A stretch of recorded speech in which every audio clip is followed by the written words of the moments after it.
Good morning. आज हम कक्षा 6 का पार्ट 3 समझदार नन्ही पढ़ेंगे। बच्चों, यह वीडियो गुजराती मीडियम और इंग्लिश मीडियम दोनों के लिए है। ओके। इस कहानी में व्यक्ति को किसी भी परिस्थिति में भलाई ना छोड़ने की सीख दी है। यह कहानी है एक छोटी सी नन्ही, जो कि एक कौन है, बतख है, नन्ही और एक बिच्छू की। दोनों आपस में, बिच्छू का स्वभाव आप जानते हो ना कि डंक मारने का होता है, वो किसी भी परिस्थिति में अपना स्वभाव नहीं छोड़ता है। और एक छोटी सी नन्ही है बतख, उसका स्वभाव है लोगों की भलाई करना। यह कहानी हमें यही सीख देती है कि हमको किसी भी परिस्थिति में कोई भी बुरे से बुरा इंसान मिल जाए, लेकिन हमें हमारा अच्छा स्वभाव नहीं छोड़ना है, हमें अपनी अच्छी आदतों को त्यागना नहीं है।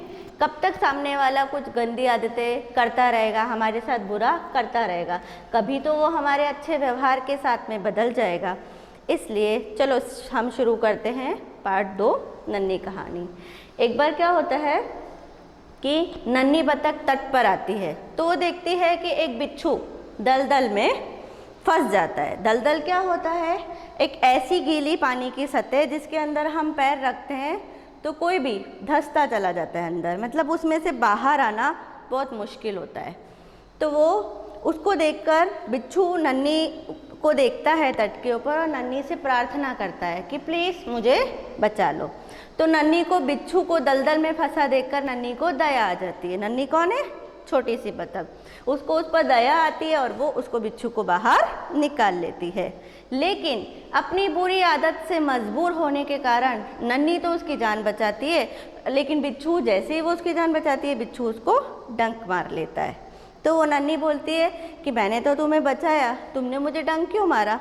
तो वो कहता है कि मैं अपनी बुरी आदत के कारण मजबूर हूँ, मैं डंक मारना नहीं छोड़ सकता। तो उसको बिच्छू को बचाने की वजह से क्या होता है, उसको देर हो जाती है अपने घर जाने में। फिर वो तालाब के अंदर जाती है तो उसकी माँ पूछती है नन्ही की कि क्या हुआ बेटा, आज आपको लौटने में इतनी देर क्यों हो गई? तो वो पूछती है, जब वो ऐसे पूछती है तो नन्ही बताती है कि बिच्छू दलदल में फंस गया था तो मुझे उसे बचाने में देर हो गई। तो माँ उसको बोलती है कि तुम उसे कितनी बार भी बचा लो बेटा, लेकिन वो अपनी बुरी आदत नहीं छोड़ेगा। क्यों? ऐसा क्यों कहा माँ ने? क्योंकि उसने बताया कि मैंने तो उसकी जान बचाई, लेकिन बिच्छू ने मुझे डंक मारा। फिर भी तो उसकी माँ ने ऐसे कहा कि वो अपनी गंदी आदत नहीं छोड़ेगा। लेकिन नन्ही बोलती है कि मैं, उसके अंदर इतना दृढ़ संकल्प था, पक्का था, उसका इरादा इतना मजबूत था कि वो कहती है कि मैं उसकी उस बुरी आदत को छुड़ा कर रहूँगी, मैं उसकी इस बुरी गंदी आदत को दूर कर रहूँगी। और फिर वो अपनी माँ के साथ रहती है। थोड़े दिन के बाद फिर ऐसा होता है कि बिच्छू वापस संकट में फंस जाता है। अब बिच्छू पानी की धारा में फंसता चला जाता है। अब वो तैरने की जगह डूबने लगता है और उसे वापस उसी नन्ही की याद आती है। तो वो ज़ोर ज़ोर से उसे पुकारने लगता है। वहाँ देखकर नन्ही वापस आती है तो नन्ही को उसके डंक मारने की बात याद आ जाती है। तो नन्ही बोलती है, नन्ही को एक मन होता है कि मैं इसे नहीं बचाऊँ, लेकिन वो मन में सोचती है कि मैं इसकी गंदी आदत की वजह से अपना अच्छा स्वभाव क्यों छोड़ दूँ। तो वो उसको बिच्छू को वापस पत्ते पे लेकर और उसकी जान बचा लेती है। जैसे ही बिच्छू उसे डंक मारने वाला होता है तो नन्ही को उसका स्वभाव, उसका जो इरादा था वो समझ में आ जाता है। तो वो नन्ही को बोलता है, नन्ही उसको बोलती है बिच्छू को कि मारो मारो, क्यों नहीं डंक मारते। उसके इस इरादे को समझ जाने की वजह से जब वो नन्ही उसे ऐसा कहती है तो बिच्छू बहुत लज्जित हो जाता है, मतलब शर्म से पानी पानी हो जाता है। और नन्ही उसको बोलती है कि मैंने तो तुम्हारी जान बचाई और तुम मुझे डंक मार रहे हो, तो ये तुम्हारी आदत अच्छी नहीं है। तो वो उसके इस भलाई करने की आदत से सीख लेकर बिच्छू मतलब शपथ लेता है कि आज के बाद मैं जीवन में अच्छा करने वाला या भलाई करने वाले को डंक नहीं मारूंगा।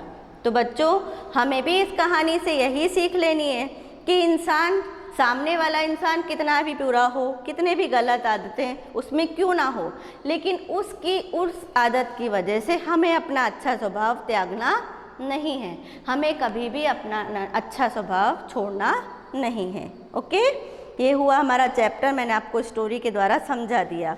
अब मैं आपको इसको रीड करके सुनाती हूँ। नन्ही बतख तट पर आई, तो उसने देखा कि एक बिच्छू दलदल में फंसा हुआ है। बिच्छू ने नन्ही से प्रार्थना की, बहन मुझे बचा लो। नन्ही को उस पर दया आ गई। उसने बिच्छू को दलदल से उठाकर सूखे स्थान पर रख दिया। बिच्छू को शैतानी सूझी, उसने नन्ही को डंक मार दिया। नन्ही पीड़ा से तड़प उठी।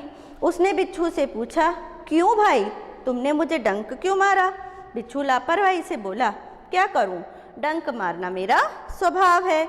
नन्ही बोली, तुम यह गंदी आदत छोड़ दो, नहीं तो कोई मुसीबत में तुम्हारी रक्षा नहीं करेगा।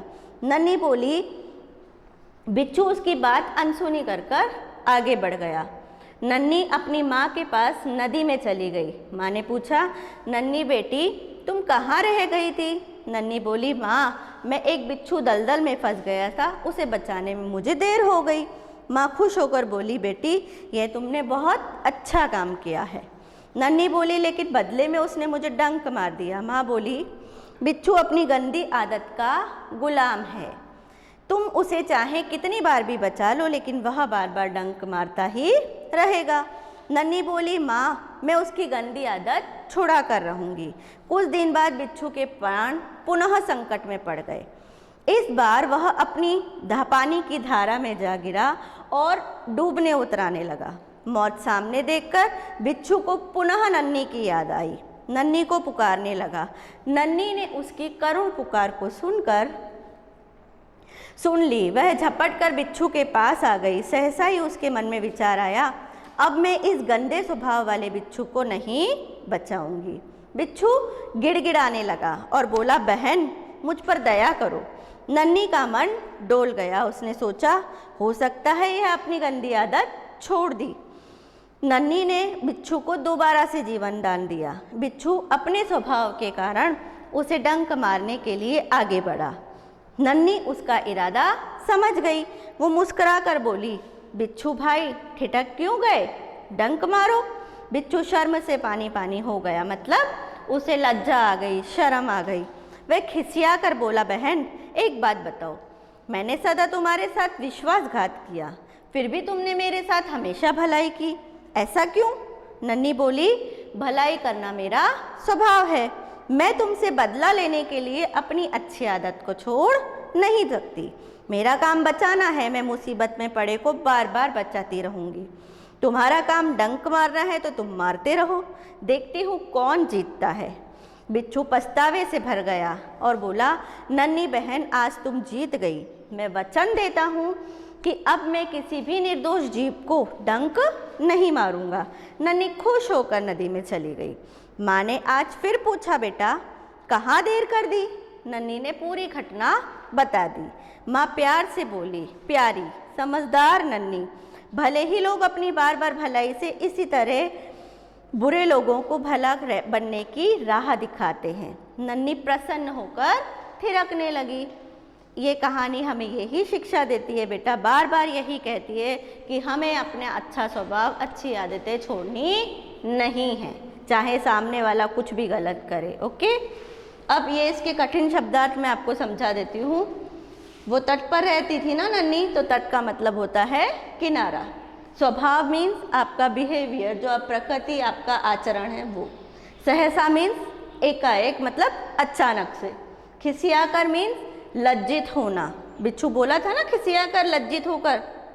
निर्दोष मीन्स बेकसूर, जिसका कोई भी दोष ना हो। राह मीन्स होता है रास्ता। प्रसन्न मीन्स होता है खुश। दलदल मीन्स गीली ज़मीन, जिसमें खड़ा होने पर पाँव नीचे धंसता चला जाता है वो। Okay, thank you.